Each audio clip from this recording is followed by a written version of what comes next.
Verified.com. It's fraud prevention in the B2B space. If you're trying to do a deal with a steel manufacturer in China, he'll tell you if they're legit or not. Same thing in the oil industry. Very relevant considering what's happening with sanctions in Russia right now. They're doing business with 27 customers, doing 7,800 per year right now in terms of run rate revenue. Each customer paying on average $24 per month, with consider raising $300,000 at a $3 million valuation, selling it, call it 10% of the company as they look to scale. He wants that credibility in the marketplace right now with his team of two as they launch.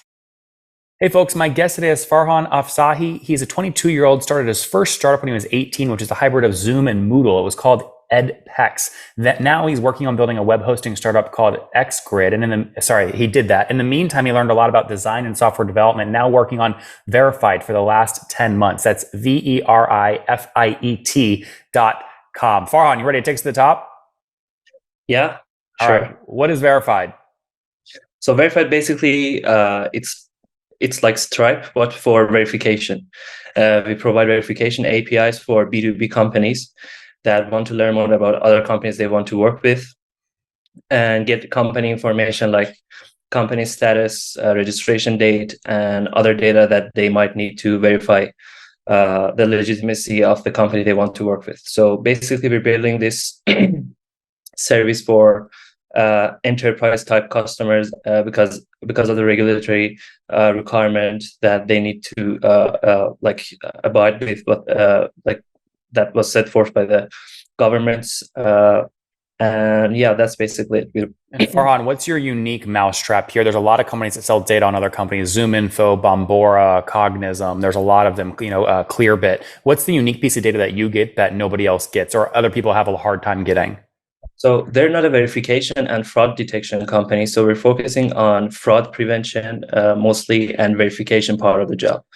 So they're not mostly connected to company data sources, government data sources, but we are. And for example, you want to work with a company in China, you're based in the US, and you want to learn more if you can trust the company you want to work with in China. You just enter the name in our program, and we will give you a basic score that whether that company has any type of red flags or not. So ZoomInfo or Clearbit and other types of these type of softwares are built for sales mostly, but we are building this for fraud detection and verification. So we are mostly providing reg tech. Understand. Same question though, right? There's a lot of people that sell data, buy data from other people. They package it up, and your IP is actually how you package the data. It's not the unique data source you get. Are you getting any inputs? Are you getting any data that you feel like is unique to Verify that other people are not getting?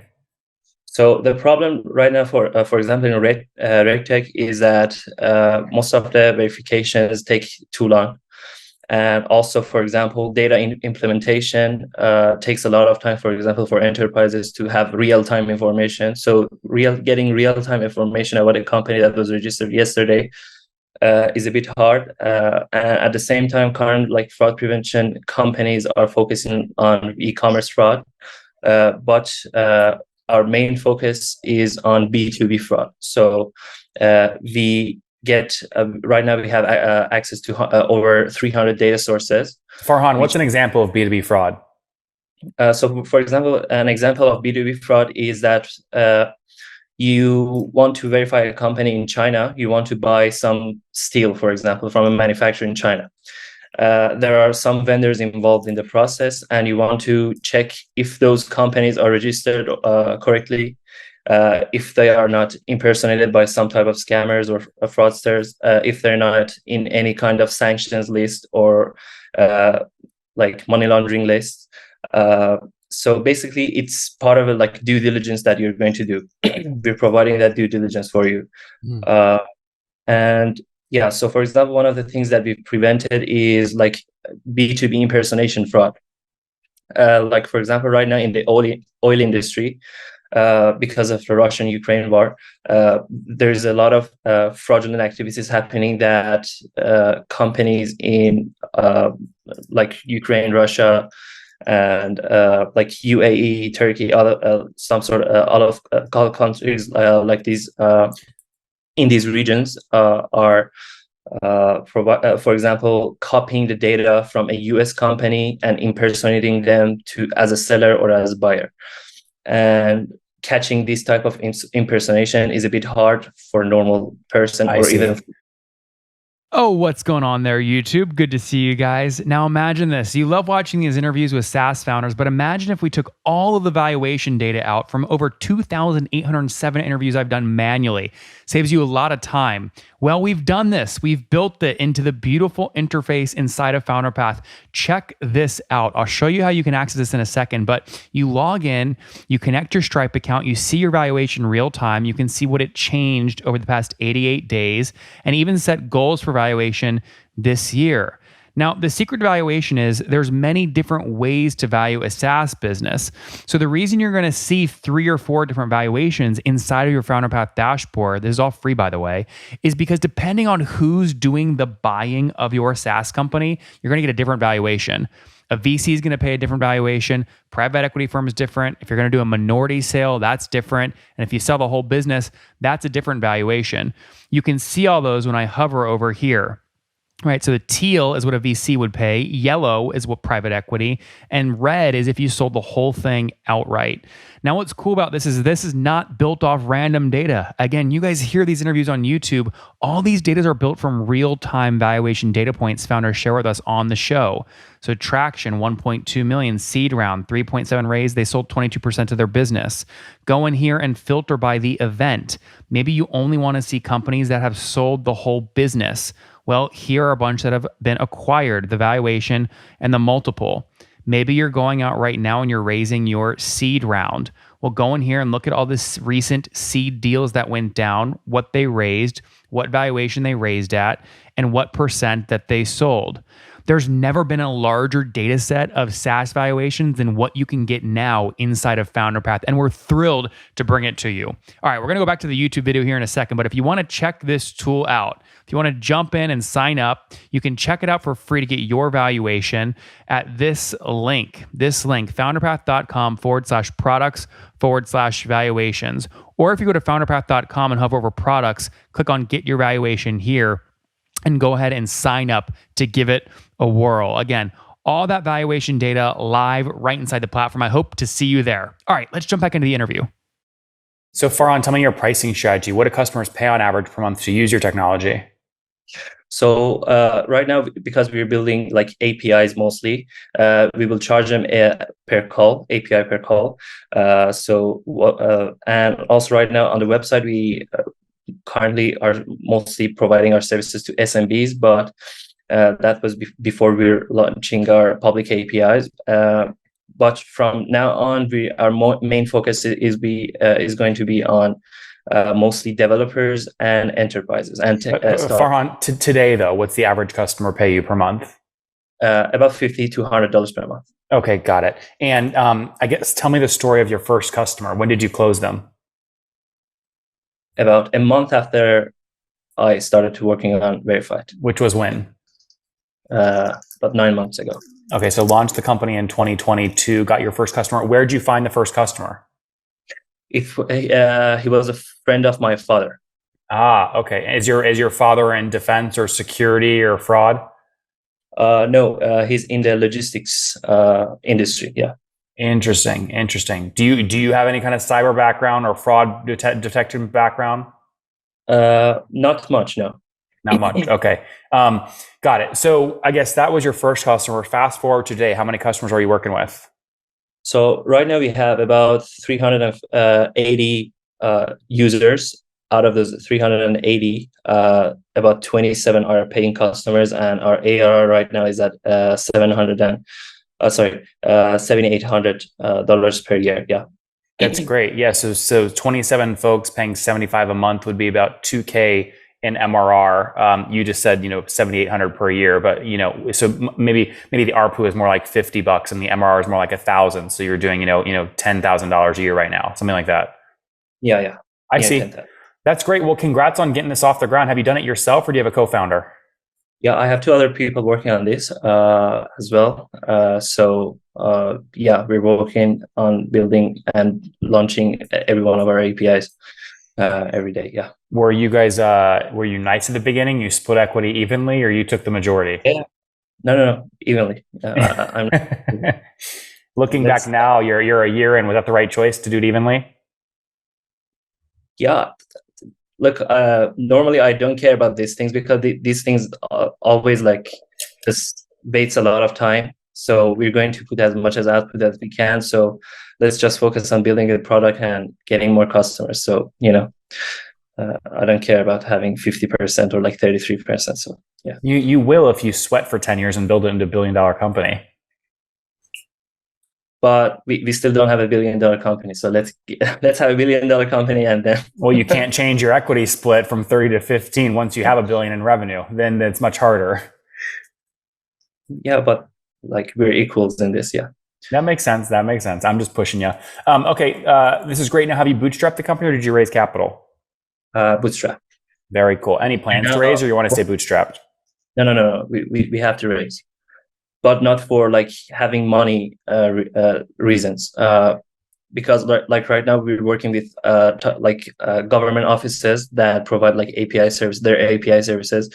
When they do also want to check our company, if we have a good like backers, investors, that will add credibility to our name as well.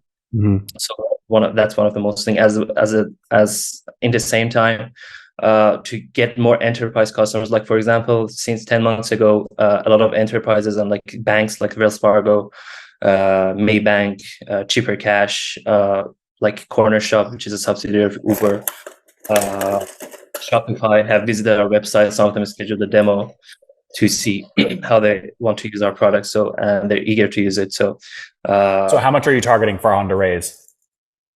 So right now, about like the normal pre-seed seed round. So about like between 200 to 500. So that's pretty much the same thing. And at the same time, like in the meantime, we need this type of investors in the B2B space because most of our customers that we're going to target are like fintechs, big fintechs like banks, and to get in touch with these type of companies and landing them as customers, having some sort of a connection to them. Of course. So far, if someone offered you 500K at a 2 million post money valuation or 2 million cap, would you take that deal? So 500 for 2 million post money? Post money. Okay. You're selling 25% of the company. I don't think so, no. You would say no. Okay, so what valuation are you targeting? So, as I said, like for example, 25% is a lot at today. Like for 25% of the company, 500K is a lot actually. It's low actually. So if it's about like 300K for like 10% of the company, yeah. That's not a typical pre-seed round though. Typical pre-seed round back in the heydays, you're selling 20, 25% of the company. We are definitely not in the heydays anymore. Yeah. So yeah, that's definitely something that when we talk to investors, we have to figure out. Well, you tell me, why are you worth 3 million today? You're doing $600 a month in revenue. The reason is that why we're worth this much is that our growth compared to some of our competitors, and right now the data quality that we have right now actually is not common within our competitors, because like for example, none of our competitors provide any data from regions like China, Russia, Middle East, and we include all of these data in our databases as well. So these are the type of values that we offer. And yes, so the reason that we may be worth more than like 2 million is because we're working on like a new type of detecting fraud rather than traditional sort of detecting fraud. And for example, to grow and get as much users and enterprise customers, we have to think about our later rounds as well. And if we give 25% of our company in the pre-seed seed round, like we don't have much left like in the next rounds as well. Mm-hmm. So, we'll see what happens. How many folks are full-time on the team today? 2. One of these part. Yeah. That's great. Well, we're rooting for you, Farhan. We hope it goes well. In the meantime, let's wrap up here with the famous 5. Number 1, your favorite business book. The Lean Startup. Number 2, is there a CEO you're following or studying? Normally Elon Musk, Larry Page. Number 3, what's your favorite online tool for building verified? AWS. Number 4, how many hours of sleep do you get every night? About 3 to 5. That's not healthy. Yeah. But like these weeks, it's like that. Normally it's about 6 to 8 hours. Okay. And what's your situation? Married, single, kids? Single, yeah. Okay. And you mentioned you're 28? 22. 22. Okay. What's something you wish you knew 2 years ago when you were 20? Learning some of the skills that I need today. Guys, there you have it, verified.com. It's fraud prevention in the B2B space. If you're trying to do a deal with a steel manufacturer in China, he'll tell you if they're legit or not. Same thing in the oil industry, very relevant considering what's happening with sanctions in Russia right now. They're doing business with 27 customers, doing $7,800 per year right now in terms of run rate revenue. Each customer paying on average $24 per month, would consider raising $300,000 at a $3 million valuation, selling it, call it 10% of the companies that look to scale. He wants that credibility in the marketplace right now with his team of 2 as they launch. Farhan, appreciate you, man, taking us to the top. Yeah, thanks. So I appreciate it as well. One more thing before you go. We have a brand new show every Thursday at 1 p.m. Central. It's called Shark Tank for SaaS. We call it Deal or Bust. One founder comes on, 3 hungry buyers, they try and do a deal live, and the founder shares back-end dashboards, their expenses, their revenue, ARPU, CAC, LTV, you name it, they share it. And the buyers try and make a deal live. It is fun to watch every Thursday, 1 p.m. Central. Additionally, remember, these recorded founder interviews go live. We release them here on YouTube every day at 2 p.m. Central. To make sure you don't miss any of that, make sure you click the subscribe button below here on YouTube, the big red button, and then click the little bell notification to make sure you get notifications when we do go live. I wouldn't want you to miss breaking news in the SaaS world, whether it's an acquisition, a big fundraise, a big sale, a big profitability statement, or something else. I don't want you to miss it. Additionally, if you want to take this conversation deeper and further, we have by far the largest private Slack community for B2B SaaS founders. You want to get in there. We've probably talked about your tool if you're running a company or your firm if you're investing. You can go in there and quickly search and see what people are saying. Sign up for that at nathanlatka.com/Slack. In the meantime, I'm hanging out with you here on YouTube. I'll be in the comments for the next 30 minutes. Feel free to let me know what you thought about this episode. And if you enjoyed it, click the thumbs up. We get a lot of haters that are mad at how aggressive I am on these shows, but I do it so that we can all learn. We have to counter those people. We got to push them away. Click the thumbs up below to counter them and know that I appreciate your guys' support. All right, I'll be in the comments. See ya.